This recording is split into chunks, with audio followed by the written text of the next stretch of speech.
want to know more about that first day that you stepped into the mosque. So I walk in. It took a minute. I was walking around the parking lot because I went up the steps to go in the front door, and I come back down the steps. There wasn't. I was early. That was a military thing. I was early, but there was a couple cars there, and I just went back up steps. I came back down the steps. I just was fighting it because I didn't want to be in this place, right?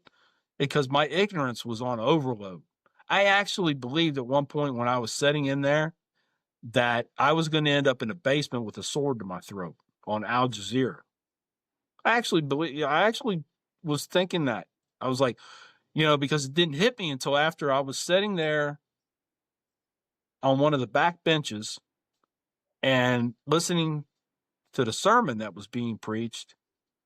And it came to me that, dude, you're the only non-Muslim in here. And the door is way over there. And I wasn't moving as quick as I used to. So I'm like, oh man, this is not good. Right. And I got a little bit anxious. I had a small anxiety attack sitting there, really, to be honest. But so I finally walk in, and there's an African American gentleman in the shoe room. Shoe room's right off to the left, the front door. And he's in the shoe room, and he looks at me, and I look at him, and I forcibly put a smile on my face. And he did the same, and he says, "Can I help you?" And I says, "Yeah, I want you to teach me more about Islam, or I want you to teach me about Islam." And he goes, "Well, how long do you got?" I said, "I got a couple hours." He just kind of laughed, and he said, "Well, we'll give it a shot." And, we went in, he sat me down, handed me some literature, and I was like, yeah, okay, whatever, man. This is not what I'm looking for. This is bogus stuff anyway. This is all, fake news, right? and so I sat there, and after the sermon or the khutbah, I get introduced to another African American gentleman, a little younger than me. He's also in the film. His name is Jomo. And we became very good friends. Matter of fact, I just went down to see him in Tennessee not that long ago and spoke at his mosque. So it was really nice. Huh. Really nice to see him and his family again because they moved out of Muncie. So I went down there, and we go into the library, which is also like a neutral area between the women's area and the men's area, right? It's like neutral territory. And there was a couch in there at the time, and we sit down, we start talking. And man, I should have got an Academy Award just for my performance because I was just like inquisitive, but yet congenial, and like trying to figure this out, and everything. And he asked me, he says, "Have you ever read the Quran?" And inside, I'm like, "Well, no. Why would I read that nasty thing, right?" But I was like, no, I haven't. So he goes over to the bookshelf, gets a Quran off, and he hands it to me. He says, "I want you to take this home and I want you to read it. When you have questions, you come back and find me or one of the other brothers." I was like, wow, this is it. I've just been handed the holy grail of evil, and they're going to explain it to me. Oh, it's like hitting the lottery. This is what I was looking for. So I did just that. I set aside time to where I just did that. I studied Islam like a scholar just by reading Quran and doing research on what the Quran said. And I would find things that made me, okay, yeah, this is it. I got them here, man. This is all I need. This is all I need. Oh, next Friday, boom, boom, right?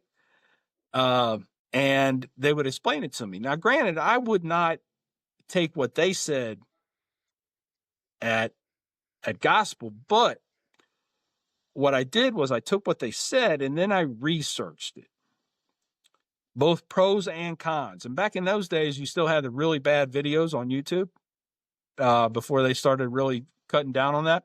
So, I was looking at all these, Al Qaeda videos and Taliban videos and all of that stuff, all the nastiness that they would show, and putting it in text.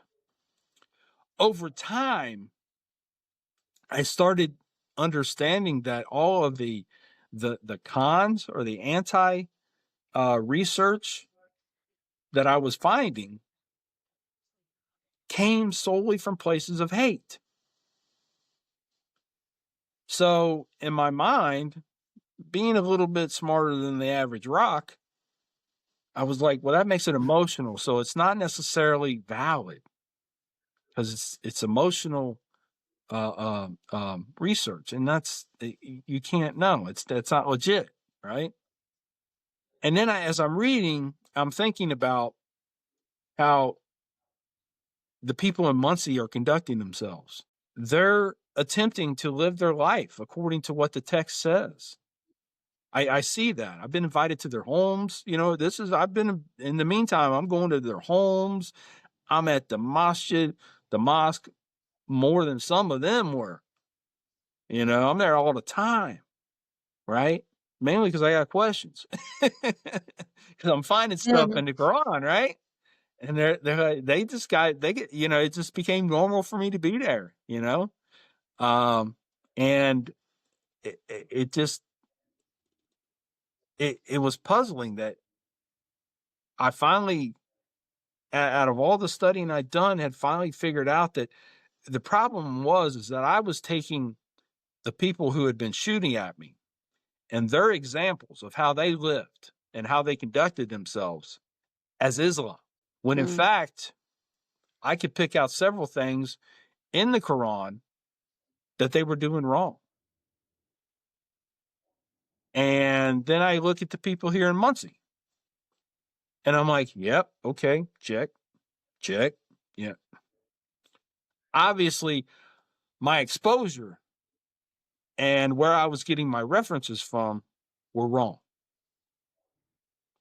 Mm. I should have been getting references of what Islam truly is by the people right here in town and forget about how they acted over there.